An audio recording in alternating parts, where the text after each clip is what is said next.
Thank you for attending our training on the North Carolina e-Procurement Contracts Tool. This is meant for state agency users. My name is Jim Bard, and I'm joined by my colleague, Joe. We're both with Accenture and would like to provide this training to you today so that you will be able to effectively use the contracts tool in e-procurement to submit IT contract amendments, renewals, or termination letters that need to have DIT's review and approval. So today, during our training session, we're going to go through and do a demonstration in the tool on how to create IT contract workspace, upload documents into the contract workspace, publish that contract workspace, and then during the contract lifecycle, submit an amendment or other documents to DIT for their approval. Today, we'll just go through an overview of the flow of the procurement process through the various modules of e-procurement, just to put the contracts tool into perspective. Go over a couple key roles at the agency and DIT as well. Just explain the overall life cycle, how that works, and then jump into the tool. And Joe's going to walk us through 5 demonstrations to bring the tool to life and show you sort of what you'll be looking at from the state agency perspective in the contracts tool.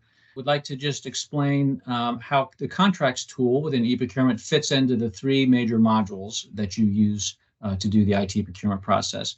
So most of you should be familiar with the sourcing tool, and that's where you, as the state agency, develop a solicitation document, conduct the solicitation, and identify the best value IT vendor to award the business to.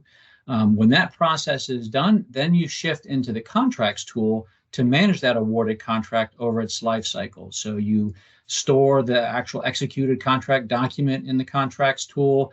And then if you need to amend that contract or exercise a renewal option, or if for some reason you need to terminate that contract, all of those activities happen in the contracts tool within e-procurement.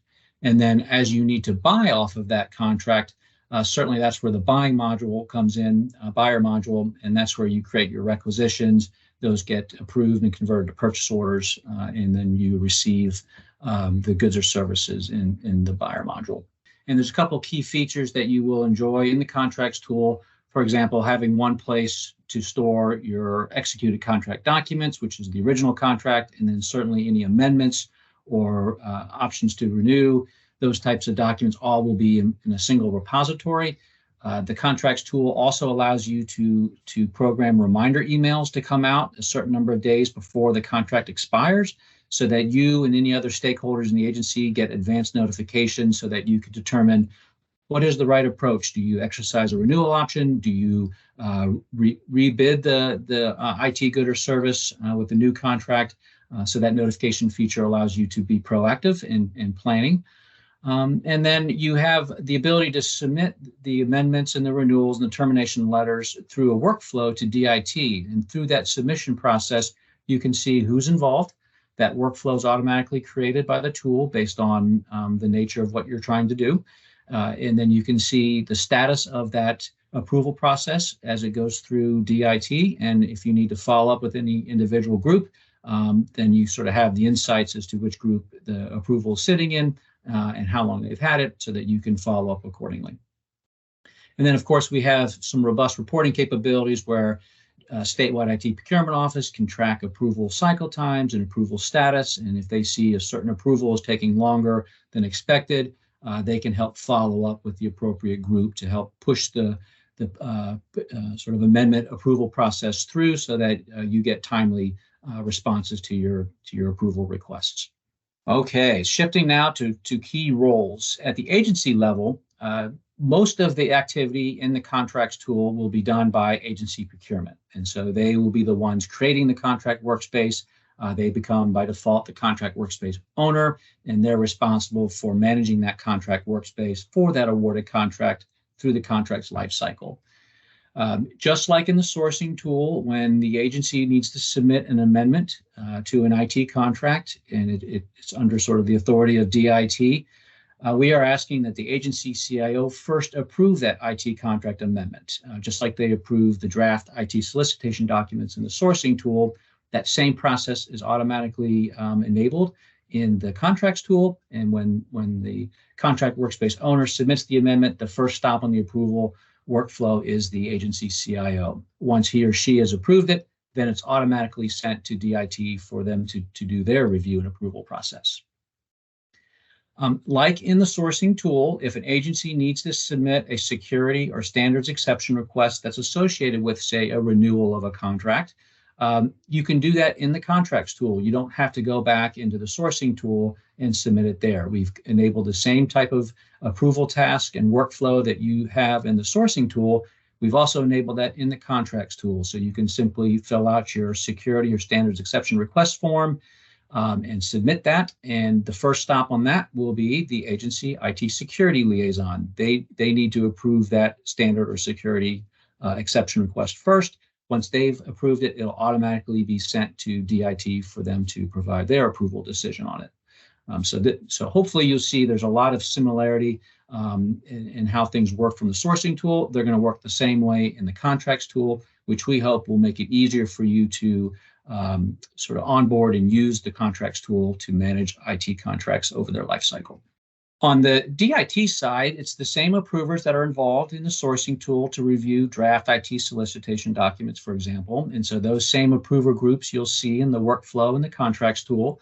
However, not all reviewers need to see all documents related to an IT contract. So for draft amendments to IT contracts, you'll see that there are quite a few DIT reviewer groups that want to see those. But for simply renewing an option to renew a contract that was included in the base contract that was already reviewed and approved by DIT, there's only really ESRMO and Statewide IT Procurement Office, the only two reviewers in that. So if you're just exercising a renewal option, this should be a streamlined approval process, and hopefully those will go through fairly quickly for you. So you get approval to exercise those renewal options. Standards and exception requests, this exact same reviewer groups are involved in the contracts tool as the sourcing tool, so that there's no difference in those processes. And then for a termination letter, if you need to terminate an IT contract, Statewide IT Procurement Office is really the only approver of that. Enterprise Operations is a watcher, but they don't have to approve that. So it's a pretty streamlined review process for termination letters. And so now we shift to just what is the overall life cycle of a contract. So in the beginning, when the contract is awarded, you'll see when we do our demo in step 10, there is a reminder in the sourcing tool for the sourcing project owner to go ahead and create a follow-on project in the contracts tool to basically be that repository for the awarded IT contract. So that's the first step of the contract lifecycle, is creating that workspace in the contracts tool. And then we'll show you how to confirm team members to make sure that folks have visibility and access and notifications related to that awarded IT contract. The contracts workspace owner will load in the awarded contract. And if it's a legacy contract where you're putting it into the contracts tool, you can certainly, at the same time of loading the base contract, if you've had any executed amendments, those types of things can also be loaded into the contracts tool to have that single repository for all contract-related documents. We'll show you a key step is publishing the contract workspace. This allows the notification feature that I mentioned to be turned on. And so that's an important feature, an important step in the process is to publish the contract workspace. And then over the course of the contract, if you need to modify it, we'll show you how to do amendments, to do renewals, and termination letters, which are the three big types of modifications to a contract over its life cycle. And then at the very end, you have the ability to close that contract workspace just to say, yes, this contract is completely closed and still searchable, but the status just moves from active to closed. So that's the life cycle that we expect sort of most IT contracts to go through. And now I want to turn it over to my colleague, Joe, who's going to take us into the contracts tool and go over the first demonstration. So Joe, I'll turn it over to you. All right, thank you, Jim. So in demo 1, we're going to take a look at creating an IT contract workspace in the tool. And for this demo, I'm going to be creating a 1-year internet services contract, 2 optional renewal years. It's going to be valued at $100,000 per year. I have a test supplier called US Internet that we're going to use, and the contract is going to be effective today with an expiration date set for 1 year from now. We're going to log in to the eProcurement tool, take a look at the contracts tab, and And for this demo, we're actually going to create a contract workspace from a sourcing project. So from an existing IT sourcing project, I'm going to create a follow-on contract workspace. But we'll also take a look at how you can create a standalone contract as well. And then we're going to take a tour, take a look at the new contracts tab that you'll have access to, talk about what you can do and how you can navigate that. And then also take a look at contract attributes when building out the workspace, and taking a look at the template questions that we have. So here I am logged in to the eProcurement tool. Normally you'll start at the home tab, but you'll see there's a contracts tab here that I can switch over to.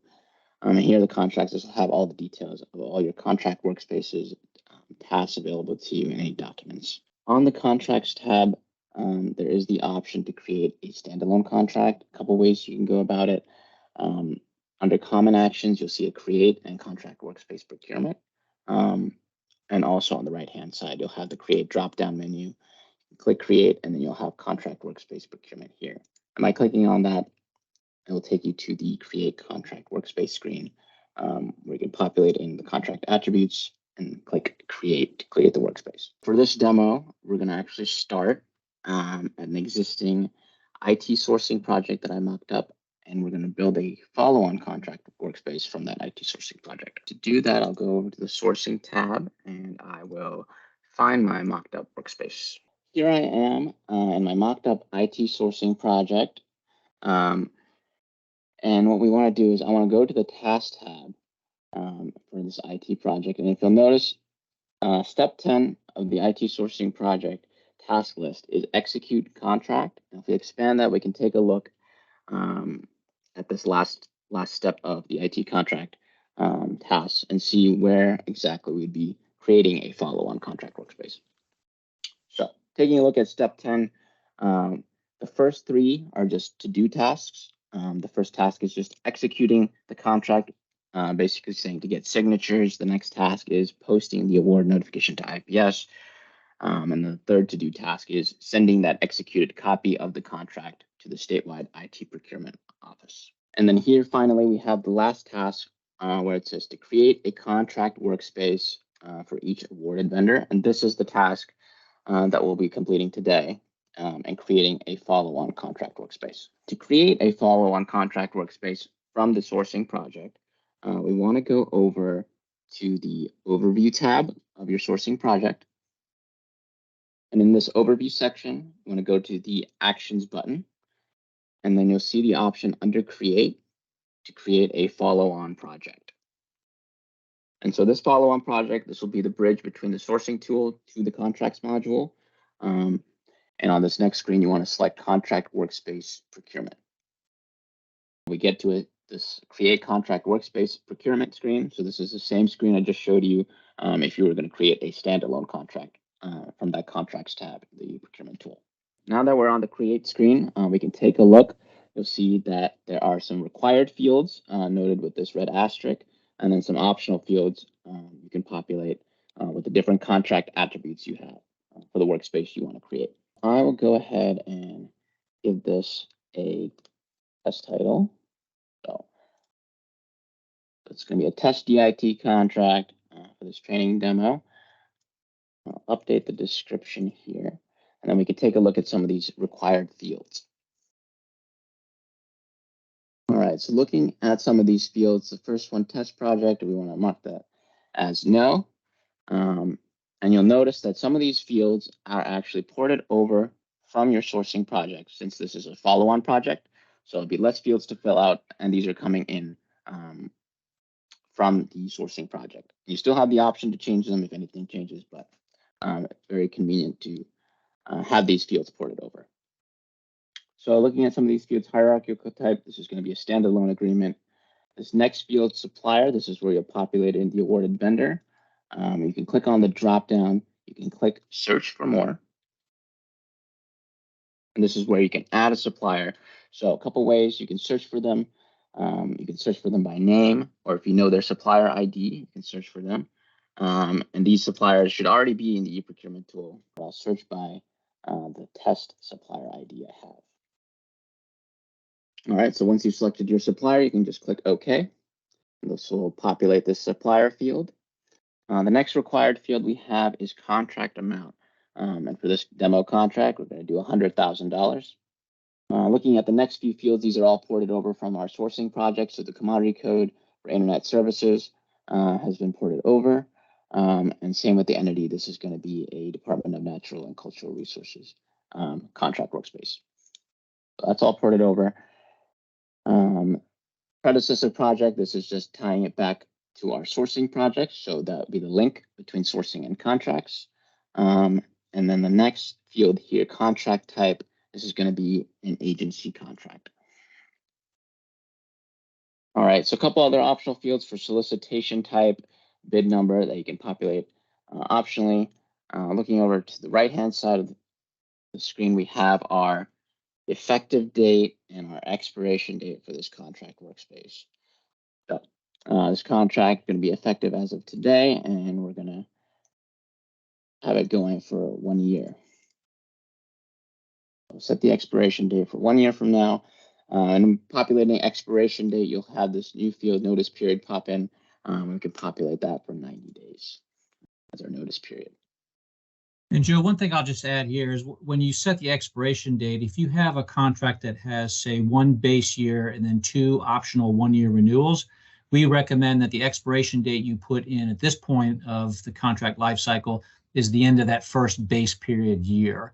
That way, you'll get notifications as you approach the end of the first year to determine if you want to exercise one of those available renewal options.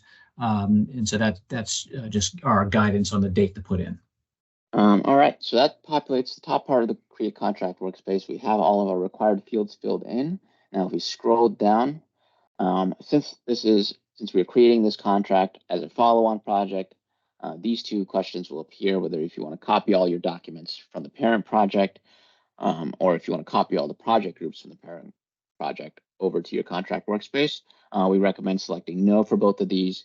All the documents you'll need will be auto-populated in the contract workspace when we create it, so no need to copy over. And you'll easily be able to link or navigate back and forth between your sourcing project and the new contract workspace. So no need to copy documents over and no need to copy project groups over. All the project groups will be auto-populated on the team tab of this contract workspace. So scrolling down now, we're at the select a template section of the workspace. This is going to be an agency contract process. That's going to be the template you select. And with that template selection, you're going to have a few template questions to fill out. The first question here is asking if this contract is for goods or services. And for this demo, we're going to do services. Now, the next question here is asking, is this an IT contract that falls under the authority of NCDIT? And this is a simple yes or no. And for this demo, since it's an IT contract, we're going to select yes, and this will drive the IT experience with the IT project groups and IT tasks. And by selecting yes for the second question, you'll have a third question appear asking if this is an IT project as determined by NCDIT EPMO. This question is very similar to the question in sourcing, and this will determine adding EPMO to certain approval flows for some of those amendment approval tasks. We're going to select yes for this demo. So we have populated the Create Contract workspace with all the required fields and all the details for this contract, as well as populating in the template questions. So now we are good to click Create and create our contract workspace as a follow-on project. So I think that ends demo 1. So I'll switch back over to the slides and we can take a look at demo 2. All right, for demo 2, we're going to take a look at uploading documents and publishing our contract workspace. So we just created the workspace. Now we're going to take a look at the different tabs of the workspace. So we'll talk about the overview tab. We'll talk about the different attributes of the workspace, as well as access control. We'll take a look at the documents tab, look at the new folder structure, and also take a look at the sourcing library link available to you. And then on the team tab, we'll take a look at the different NCDIT groups that populate with the template, and also look at the agency groups that are available. For the task tab, you'll see the new streamlined list of tasks for the contract execution step. and we'll go through completing some of those to-do tasks, marking them as complete.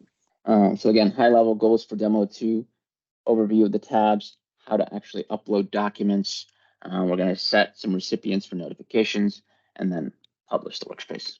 All right, so I'll go change my screen and back into our newly created follow-on contract workspace here. So right now, I'm on the overview tab of our newly created contract workspace.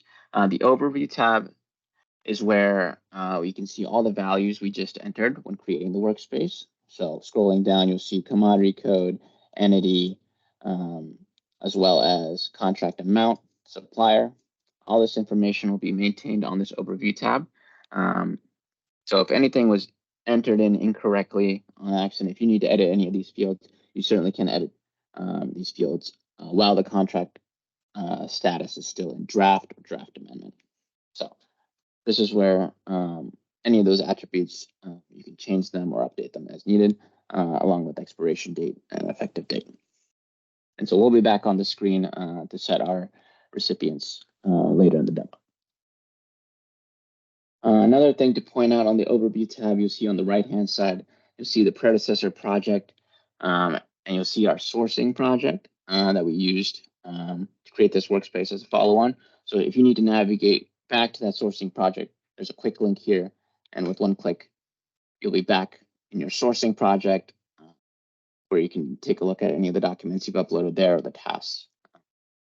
And from the sourcing project on the overview tab, you can navigate back to your follow-on contract workspace here with a single click. An easy navigation method to travel back and forth between your sourcing project and your new contract. Another thing on the overview tab we can take a look at is access control. So by default, in sourcing, all the sourcing projects have access control limited to team members only. So you need to be on the team tab to have visibility into sourcing projects. For contracts, by default, access control is available to all users who have access to NC contracts, so they'll be able to search for and view workspaces. If you do need to modify access control, that's going to be done on the overview tab. You're going to go to this overview section, actions, edit overview, and you can modify access control here and set private to team members. Click OK. And that will limit some visibility for your workspace if needed. Okay, so that's the overview tab. The next tab I want to take a look at is the documents tab. So here on the documents tab, this is where we're going to store our different types of documents.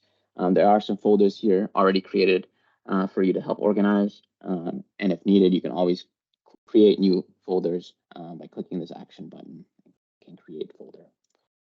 Some of the existing folders we have a contract document IT folder. This is where you're going to load your fully executed documents related to the contract. So contract document, amendment documents, renewal documents. Once they're fully signed and executed, you're going to be loading them here.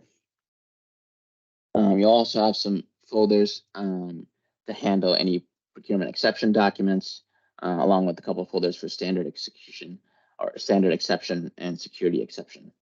So you'll have some replace me documents here when you're ready to upload those. You'll also have an optional additional documentation folder to upload any other documentation. Finally, on the Documents tab, you have this link. So very similar to sourcing, you have a shortcut link to the sourcing library folder. So with one click, clicking open, you'll have access to the sourcing library. And for contracts, you might find some amendment templates here in this amendment templates folder that you can use for contract amendments and contract renewals. And if you also need a copy of the procurement standards or security exception request forms, those are also available in the sourcing library. So you can always get the latest and greatest form from there to fill out and submit. All right, so that is the sourcing library. So we can click back here. It'll take us back to our workspace. Hey, Joe, Mel's asking a question about, is there a limit to the number of folders that can be created? Are you aware of any limit? I don't think there is. That's a good question. Yeah, I'm not aware of any limit. I've seen many folders being created, so no known limit. You're free to create as many as you wish.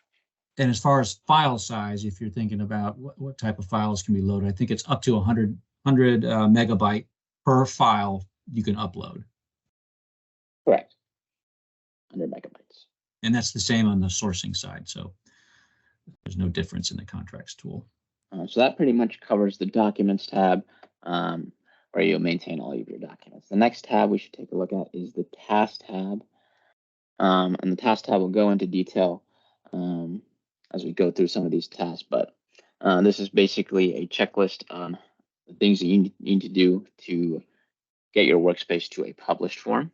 So we'll take a look at these individual tasks. Quickly, I'll just go to the next couple of tasks. We have a team tab here, very similar to the sourcing project, but you'll have these groups auto-populated with members. So based on the agency, you'll have agency groups populated for CIO, agency business, agency IT security. So these groups will auto-populate based on the entity selected. And then scrolling down, you'll see the different approver groups that NCDIT or these NCDIT members for approvals already auto-loaded to your contract workspace. So that's the team tab. We also have optional message board, and this is kind of for internal communication if needed. You can send messages internally. And then finally, we have a history tab. This will track and log any changes done to the workspace as history. So any action you take on the workspace will have a timestamp, and you can easily monitor the history of the workspace. All right, so let's go back to the task tab, take a look at the tasks available to us in the step 1 contract execution. So this first task here is upload fully executed contract document. And so with all tasks, you can hover over the task. You'll see the description of the task and some instructions by just hovering over, or you can click on the task and view task details to get a better view of the instructions and what's needed to complete this task.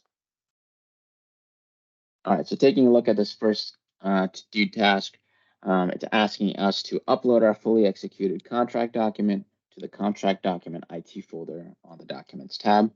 It'll have certain steps that you need to do. So basically you just need to go to the documents tab, find that folder, and upload our document from our desktop. So to do this task, I'm going to cancel out of here. And mark this task as started by clicking on the task name and click mark started. And then we're going to go over and complete this task. So to complete this task, we're going to go to the documents tab. We're going to go to our contract document IT folder, click on the folder name, and then select under upload, we're going to select document. All right, so here you have the option to choose a file or drag and drop a file from your desktop. We're going to choose a file and look for our contract or fully executed contract document to upload. I've chosen a file, I can just click, and then so we upload our document. I can just click done. And now if you notice in our contract document IT folder, we've uploaded our executed contract document. So that completes that first task. And so we can click on the task name on the task tab and mark that first task as complete. You'll notice that the status of that task changed to complete. All right, for the next task we have is confirm applicable stakeholders for notifications. This is going to be on the overview tab under contract term attributes. So by clicking view task details, you have the specific instructions you'll need to do to complete this task. And we can go through how to set these email recipients now. So I'll mark this task as completed or mark this task as started.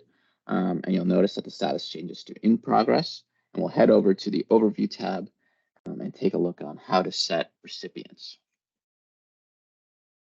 All right, so on the overview tab, scrolling down, you want to go to the contract term attributes section. You want to click on the actions button, edit term attributes. And here you'll see 2 fields you need to populate, the expiration email recipients, and then we also have the notice email recipients here. So to set recipients, you just need to click on the drop down here. You should search for more, and you should be able to search for users in the e-procurement tool. For this example, we're going to select the agency business project group that's on the team tab, and they're going to be notified as the expiration date approaches. And same thing, we're going to set them as our notice email recipient as well. So both recipients set, all you need to do is click OK to confirm. If you scroll down just to verify, both of our recipients have been set. So they'll receive email notifications as the expiration date and notice period date approaches. All right, so that completes that second task under contract execution. So I can click on the task name, mark it as complete, and the status changes to complete. And now the third and final task of this step is publishing the contract workspace. And to publish a contract workspace, we just need to go over to the Overview tab, click on the Actions button next to Contract Attributes, and select Publish. So I will head over there, and we can mark this task as started and mark it as complete as we go ahead and publish the workspace now.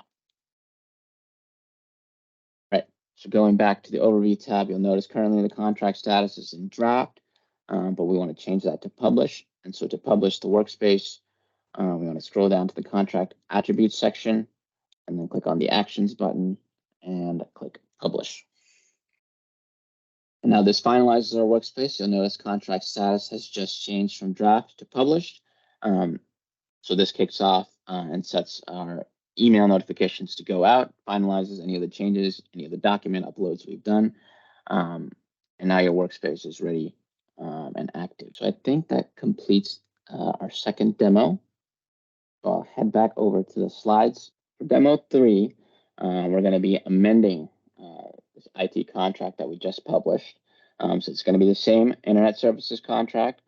The modification type is going to be amendment. And ideally this would occur, or in this demo, we're going to do it 6 months into the contract. So high level goals for demo 3, we're going to go over the different modification types. We're going to initiate the amendment modification type. We're going to update and replace the amendment documents. We're going to go through the amendment approval process, and then finally execute and upload our signed contract amendment, and then finalize it all by republishing the workspace. So let's go to demo 3. I'll switch back over to the tool. All right, so we just published our workspace. Contract status is still in publish, and now we want to amend the workspace. And now to amend a workspace, I'm going to go again back to the Overview tab. I'm going to scroll to Contract Attributes, click on the Actions button, and select Amend. Now on the Amend Contract screen, you're going to have 2 fields to populate. The first one is Amendment Type. You click on the drop-down, you'll see the different amendment types. So we have renewal, we have amendment, we have administrative, and we have termination. We'll go through 3 of these types today. Administrative amendments are just for amending non-contract details, so adding another team member or updating an attribute or a title. You use administrative amendment. But for demo 3 here, we're going to do the amendment type modification for amendments. So then I'm going to add a note here. We're going to potentially change scope of the contract. But once you've populated the comment, you can click OK. And you'll notice that now the contract status is now changed to draft amendment. That means the contract workspace is now editable again, and we can make changes. All right, so now that the status is in draft amendment, we're going to head over to our task tab. And you'll notice we'll have a new step here, step 2, for contract modification. If you click on this dark blue triangle here, it'll expand. You'll see another sub-step for amendment modification. If you expand that, you'll see a whole list of steps and tasks for the amendment process.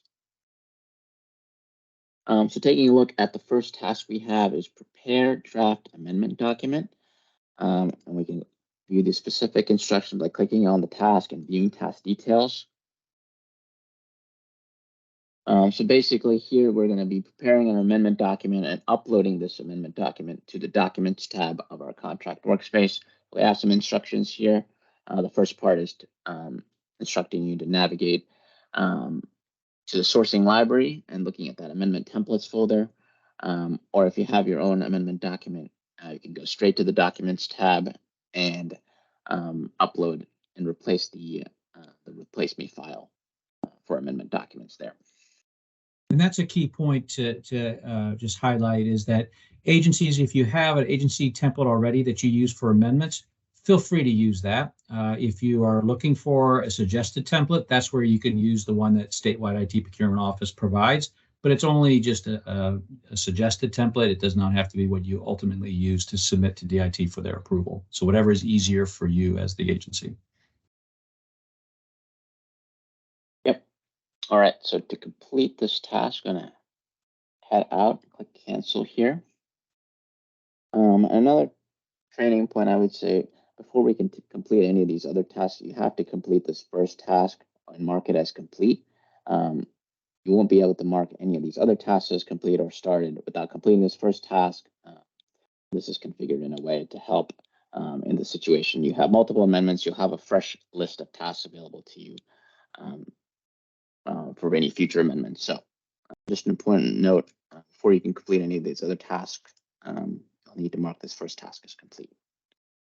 So we'll get started on this. I'll mark this task as started and in progress, and we'll head over to our Documents tab. And you'll notice we'll have a new Modification Contract Documents folder. If you expand that, you'll have a subfolder for Amendment Modification. If we expand that, you'll see the Replace Me amendment document. And this is the document we want to replace with our draft amendment. And to do that, you just want to click on the Replace Me document. Under these list of actions, you can select Replace Document. And then again, you'll have the option to choose a file or drag or drop from your desktop. I'm going to choose a file. And I'm going to load it with a draft amendment document. And this is the document that we'll send to NCDIT approval in a later task. On the next screen, you just want to click Replace Document by Uploaded File and then click OK. And then we just want to click Save. And you'll notice that we've replaced that Replace Me document with a draft amendment 1 from our local desktop. So now we can go back to the Task tab. And now this first task, Prepare Draft Amendment Document, we can mark this task as complete. Looking at the next couple of tasks here, we have the Submit Standards Exception Request to NCDIT, along with the Submit Security Exception Request to NCDIT. These, again, are very similar to the approval tasks we have in sourcing. We'll take a look at submitting the security exceptions request in the next demo. So we'll save that for the next one, but these are, again, very similar to sourcing, where you just need to submit your exception document to NCDIT for their approval. The next task here, we have the Upload Procurement Exception Request. This, again, is uploading your exception request document. To the Documents tab, we have a Procurement Exception folder. So only if it's applicable, you'll just do very similar steps where you're replacing the Replace Me document with your finalized procurement exception document. Very detailed instructions here, so let's cancel out of that. And like taking a look at the next few tasks. All right, so this is the main task here, the gain NCDIT approval of the draft amendment document. We'll click Task Details and View. This is where we're going to populate a due date and send this draft amendment document to NCDIT for approval. I'll select a due date. We recommend 5 business days out. This is a critical step. We ask you always put in a due date to any approval task or review task that you submit to DIT in either the sourcing tool or the contracts tool. This ensures that it shows up in the reviewers or approvers to-do portlet when they log in, and that gives them the best chance that they're going to see your approval task. If you do not put a due date in, then all the approver gets is an email from the system that says they have an approval task. But if they miss that email or don't get the email, then they won't know that you have an approval task. So please always fill in a due date. And as Joe said, we recommend 5 business days or further out to give the approval workflow sort of an opportunity to the approvers to do the workflow. So populate a due date, provide an initial message to your approvers, and this approval task is taking a look at that amendment modification folder where we just uploaded our draft amendment. So that's what's being sent for approval. And scrolling down, you'll see the approval flow. Again, it's going to agency CIO first, then statewide admin, and then in parallel to the NCDIT, different NCDIT approval groups. And just to let the state agencies know, you don't see statewide IT procurement office in this approval workflow at this point. But what happens sort of behind the scenes at DIT is when that statewide admin approver group gets the approval task activated after the agency CIO has approved it, then that group assigns the amendment to a statewide IT procurement office team member, and then manually adds that team member into the approval workflow after the big group of DIT sort of compliance reviewers groups. And so you'll eventually see, after statewide admin has done that process, when you view this workflow, you'll see which statewide IT procurement office team member is working the amendment. So if you need to follow up with them on the status, you'll have a name of who's actually looking at this or who was assigned this amendment to review and approve on behalf of the statewide IT procurement office. And then looking at the properties of the task, we also have NCDIT Privacy Office as an observer or watcher for this task. Now that we've populated in a due date and have an initial message, we can click submit and put this task into approval. All right, so after clicking submit, if we take a look at the task, you'll see that the status is now in approval with the due date that we set. So I'll try to approve this in the background so we can take a look at what a fully approved task looks like in contracts, but it's going to look very similar to sourcing. But as I do that, we can take a look at the next few tasks here. We have this next task is obtain signatures on the amendment from vendor and agency authorized signer. So if I want to click on the task and view task details, again, this task is a to-do task, and the instructions here are just reminding the agency procurement to use their currently established process to obtain vendor signature and agency signature on the fully approved amendment document.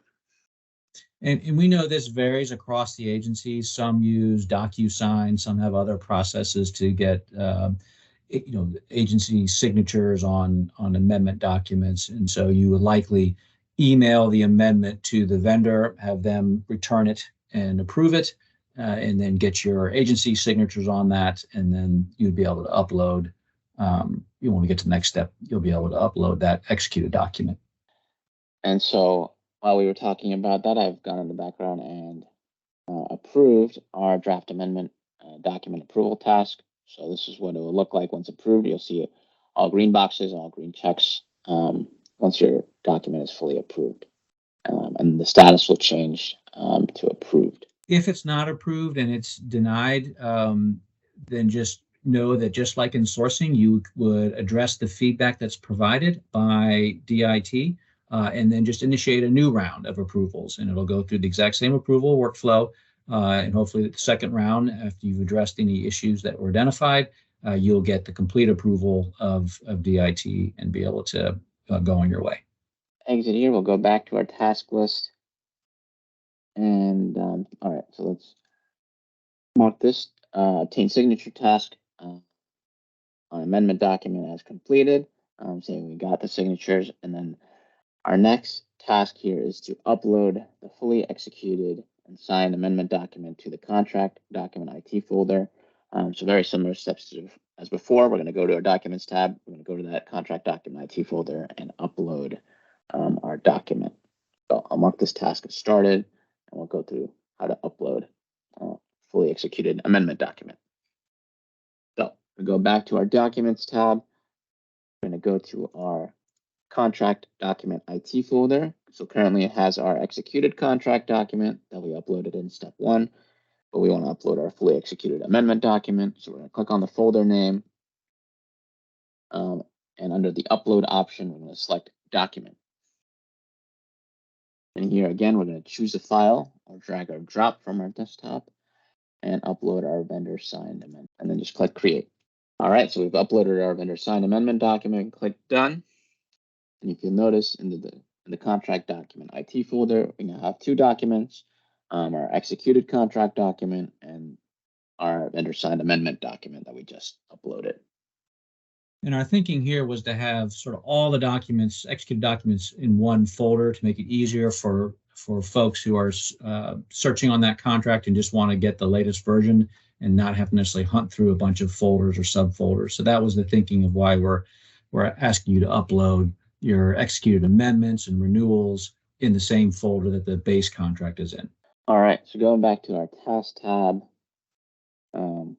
take a look at the last few tasks so we can mark this task as completed. We've just uploaded our fully executed amendment.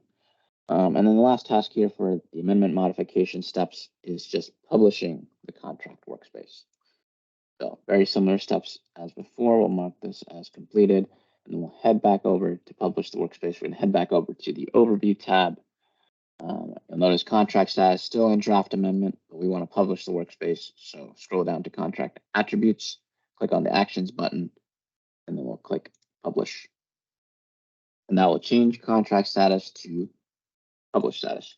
So this finalizes our all the changes we made for the amendment, all the documents, all the approval tasks, finalizes it, and also gets the email notifications back up and going. So the contract workspace is now active. So that concludes this demo. So I'll switch back over to the slides. All right, so in demo 3, we took a look at the amendment modification. Demo 4, we're going to take a look at renewals. So we're going to be renewing this IT contract, so the same internet services contract. When this would happen, 11 months into the contract as we approach that expiration date for the 1 year. So high-level goals for demo 4, we're going to initiate renewal modification. We're going to update and replace renewal documents. We're going to go ahead and submit that security exception request just to see what that looks like.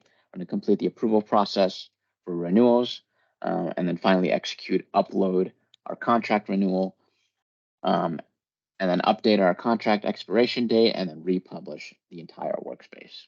So same contract as before, we just published it for the amendment to trigger a renewal, and ideally this may be 11 months in. We're going to go back to the overview tab, contract attributes, click on the actions button. I want to select amend. And this is where for amendment type, we're going to choose the renewal type. We can just put in a comment here, renewal, and then we're going to click OK. All right, so we just triggered the renewal amendment type. You'll see contract status is back into draft amendment, meaning we can make the changes we need for renewals. And for renewals, we're going to take a look at our task tab. We'll have some new tasks available for us. So under contract modification, you'll still see the amendment modification tasks. Just maintain task history as we completed that in a previous amendment. So you can minimize that, but you'll see the new renewal modification substep here that we can expand and take a look at the tasks available to complete this renewal process. All right, so very similar to amendments, the first task here is preparing the draft renewal document. So we can view task details. For this to-do task, it's going to be very similar to the amendment, preparing the amendment draft. The instructions here again provide you the option to navigate to the sourcing library where you can use NCDIT provided templates, or you can upload your own agency provided template to the documents tab. So very similar steps. You're going to go to the documents tab. You're going to replace the existing replace me document and upload your draft renewal document.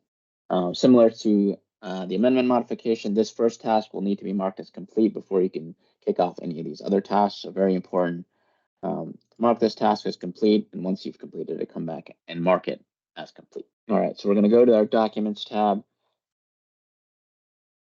And again, you'll have the contract modification or modification contract documents folder. If you expand this folder, you'll see a new subfolder for renewal modifications. If we expand that, you'll see the replace with renewal document. So this is the document we want to replace. So by clicking on this replace me doc, under the list of actions, you want to click replace document. All right, so we're going to upload a document. So similar to before, we're going to choose a file from our desktop for the renewal scenario, and we're going to upload a draft renewal replace. And we're going to replace document by the uploaded file and then click OK. And then you can click Save. All right, so now that we see in the renewal modification subfolder, we've uploaded our draft renewal 1 document. Okay, so we can go back to our task tab and then mark this first task as complete. All right, so looking at the next couple of tasks, again, very similar to sourcing and the amendment phase. These 2 exception tasks are available to you to submit for approval. And I believe for this demo, we're going to take a look at submitting the security exception request to NCDIT. So I view task details here. You have instructions here to go to the sourcing library and get the latest and greatest security exception request form C document. And then you have more instructions here on how you can go to the documents tab and replace the replace me document in the security exceptions folder with your completed security exceptions request. Now scrolling down, you'll see the approval flow here. This is going to agency IT security first, then NCDIT ESRMO, and then finally statewide admin. And again, for the watchers, you have NCDIT privacy office as well. To complete this task, we're going to want to go to our documents tab. We're going to take a look at the security exception folder. And you want to replace this security exceptions request document with a completed form to send for approval. So very similar, you want to click on the replace me doc under the list of actions, click replace document, and then choose a file from our desktop. The completed exceptions form, and you can click replace, and then replace document by the uploaded file, and then click OK, and then click save. And if you need to upload additional documents like a VRAR or SOC 2 Type 2 or anything like that as sort of documentation or evidence to support your exception request, you can add those additional documents in that same folder in the Documents tab, so that when the IT security liaison or ESRMO gets it, they have all the backup they need to provide their approval decision. To upload any additional documents, you can just select the security exception folder name, and then under the list of options, you'll see upload and document, where you can upload additional documents. So let's go back to our task tab. Now that we've modified that replace me document, we can kick this approval task off and send it for approval.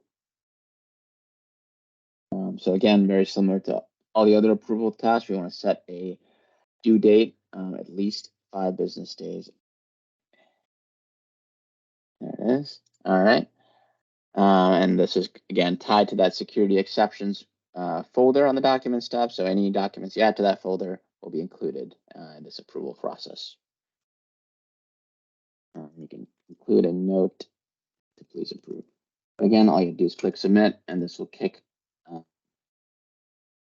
off the approval task for approval, the due date set. All right, so that's the security exceptions request approval task and the renewal modification steps. The next task we have is our gain NCDIT approval of our draft renewal document. So we're going to view task details here. So this is an approval task. It's going to be tied to the renewal modification folder where we uploaded our draft renewal 1. So very similar steps. We're going to populate a due date. There's 5 business days. Provide a message.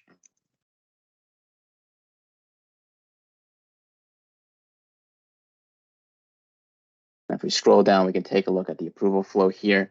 Again, this is going to agency CIO first, then statewide admin, and then finally NCDIT ESRMO. So we populated in all the fields with the due date and a message, and then we can click submit. And so taking a look at this task, you'll see that the status has changed to in approval. Try to approve this in the background so we can take a look at what a fully approved task looks like for renewals. But looking ahead, the next task here is obtain signatures on renewal from the vendor and agency authorized signer. So very similar task to what we saw in the amendment process.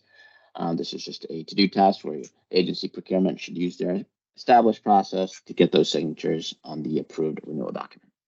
So after that task, we have very similar steps to upload the fully executed renewal document to our contract document IT folder. So again, simple instructions where you navigate to the Documents tab, and we want to again upload all our fully executed documents to this contract IT or contract document IT folder.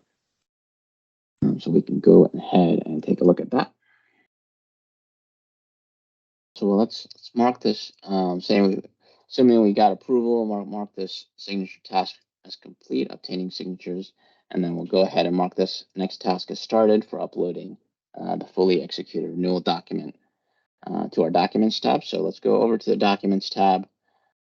We're going to go again to the Contract Document IT folder, where we currently have our executed contract document and then our vendor signed amendment document. We're going to click on the folder name. Under the option to upload, we're going to click Document, choose a file. So we're going to choose our signed renewal document, and then just click Create. All right, so we've uploaded our vendor signed renewal. Click Done here. And now we see in the Contract Document IT folder, we have 3 documents, including our signed amendment, signed renewal, and then our fully executed contract document. So now going back to the Task tab, the last couple tasks here, we can mark this task as completed, but the next task here is updating the contract expiration date. Updating the expiration date is going to be on the Overview tab. We're going to scroll down to the Contract Term Attributes section. We're going to edit that term attributes and update the expiration date, and then click OK. So I'll mark this task as started, and then we'll navigate over to our Overview tab, scroll down to Contract Term Attributes, select Actions, Edit Term Attributes, and in the expiration date field, we'll implement our renewal and add a year to the expiration date, and then click OK. Now our expiration date has been modified to incorporate that 1-year renewal. All right, so now we go back to our Task tab. Take a look. We've gotten approval for our renewal document. So again, very similar. Once you've gotten approval, you'll see all the green approved boxes, check marks. If the approval didn't get to go through or got denied, you can always start a new round and go through the same process. Very similar to amendments. All right, so we've just updated the expiration date, so mark that as complete. The last task here again is publishing the contract workspace and finalizing all of our changes. So I'll mark this task as started and mark it as complete as we'll head over to our Overview tab and finally publish the workspace. So again, contract status right now is in draft amendment, but we want to go to Contract Attributes, Actions, and Publish. And this will change contract status from draft amendment to publish and locks in all of our changes. And now this contract is now active with our renewal documents uploaded and a new expiration date set. So I think this concludes demo 4. Switch back over to the slides. We can take a look at the last demo here, demo 5, where we're going to talk about terminating an IT contract. So in demo 5, we're going to take a look at the same internet services contract. And for the amendment modification type, we're going to look at termination and when this would occur 22 months into the contract. The goal for demo 5 really, we're going to take a look at preparing and sending a cure notice, uploading and replacing termination related documents, completing the termination approval process, executing and uploading our termination letter, updating our contract expiration date, and then republishing the workspace, and then finally closing the workspace to confirm the termination.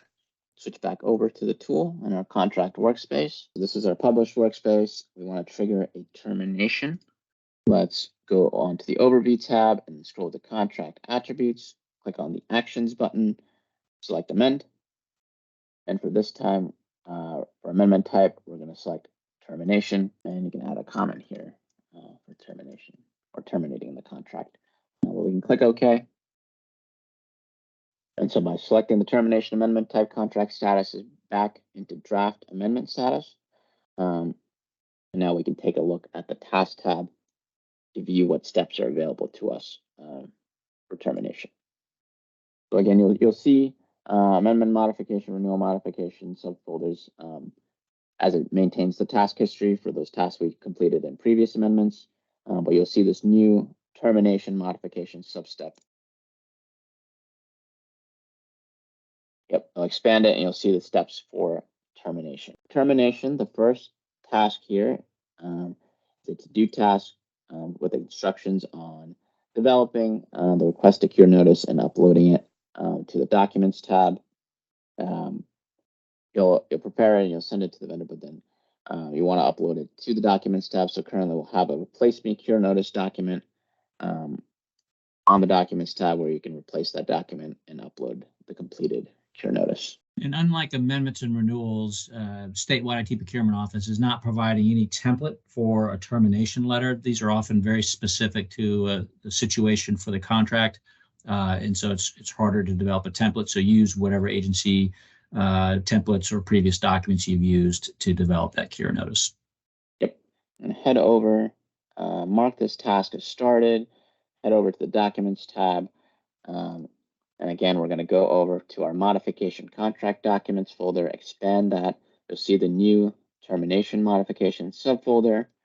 And within that folder, you'll see the replace with cure notice document that we can click on the document name, replace document, and go through steps where we choose a file from our desktop.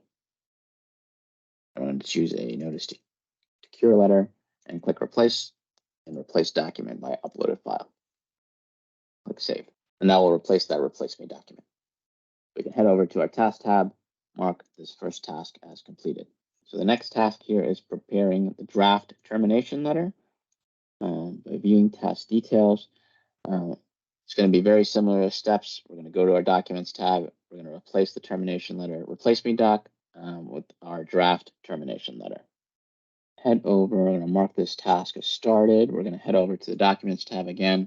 Under modification contract documents, under the termination modification folder, you'll see the replace with termination letter document. So click on the document name, place document, and then choose a file and upload your draft termination letter. And then click replace. And select replace document by the uploaded file. And click save. So within this termination modification folder, we've uploaded our cure letter and then also our draft termination letter. And one thing we didn't mention is sending that cure letter to the awarded vendor.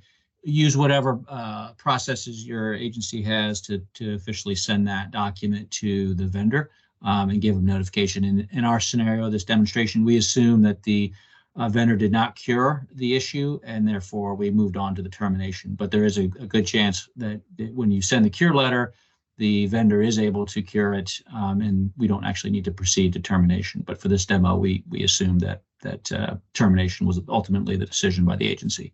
Okay, so we've just prepared our draft termination letter, and then we can mark this task as completed. And here in the next task, we'll be sending that draft termination letter to NCDIT approval. So again, we're going to set a due date, at least 5 business days, and then we'll notice that this approval task is taking a look at the termination modification folder where that draft termination letter lives. Add a little note.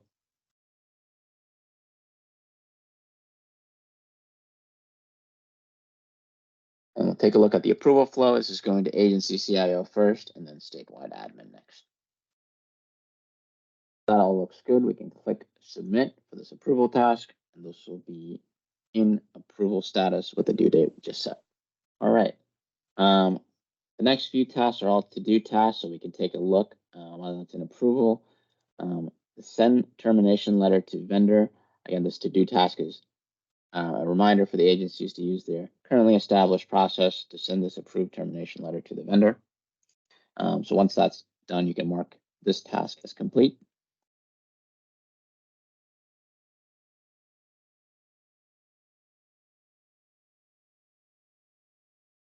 And then the next task here is updating contract expiration date. So very similar to the steps we did in updating the contract expiration date and the renewal. We're going to go to the overview task, contract term attributes, and edit the expiration date. So I'll mark this task as started, head over to the overview tab, scroll down, contract term attributes, edit term attributes. We're going to update the expiration date. It's going to be a very short contract. Just have it expire today. Click OK. We've updated our date for expiration or for termination. Then we go back to our task tab, scroll down, termination modification. Mark this task as complete. And then here, the last few tasks here are publishing the contract workspace. So very similar to before. Go to overview and publishing our changes. We can mark this as started. We'll do that. We'll publish the workspace. And then the last step here we'll talk about is updating contract status to closed. And so we'll publish the workspace and then we'll mark the workspace as closed to finalize the termination. So we'll go through those steps now. So to do both of those, we're going to go to the overview tab. Right now, contract status is currently still in draft amendment. So we need to finalize all the changes we just made in the termination amendment by publishing the workspace. This will change contract status to published. And once the due date or the expiration date hits, this will change to expire, but it'll take some time for Ariba to cycle through that and realize that the date is or change the status to expired. So we can manually close the workspace, and this contract status will immediately change to closed. So to manually close the workspace, go to the contract attributes section here, actions, see the option to close the workspace. By clicking close, contract status immediately changes to closed status. And so that wraps up the termination step. And for any reason, if you wanted to reopen this workspace, you can always come back to the overview tab, scroll down to contract attributes, actions. You can trigger another amendment, and that will put the workspace back into draft amendment mode, and you'll be able to make changes and republish the workspace if that reason, or if you ever need to. All right, so that covers demo 5, the termination modification type.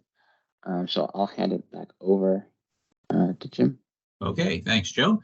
So hopefully you've got a sense of what it takes to create a contract workspace from a sourcing project, upload documents, publish the contract workspace, and then modify that contract over its life cycle, including getting any DIT approvals that are required for those modifications. At this point, if there were any questions from the group, just so that you know when you're logging in to the e-procurement website, you'll have a tab that says sourcing and you'll have a tab that says contracts. Okay, e-procurement training job aid, where it's on the contracts page of the training website.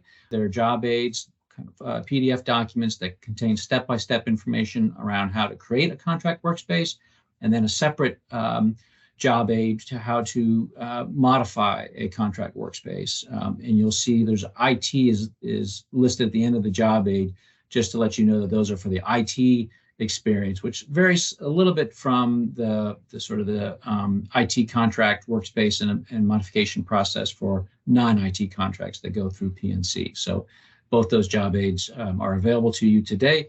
And then, of course, there's a link here to the playbook that we have recently added content around the contract management step of the overall process. And so that's a tool that's out there for you. So please don't hesitate to call the help desk if you have any questions about using the contracts tool, if you get stuck, if something doesn't look right, or you just need them to walk you through a step. They are always there to help you be successful in using the contracts module.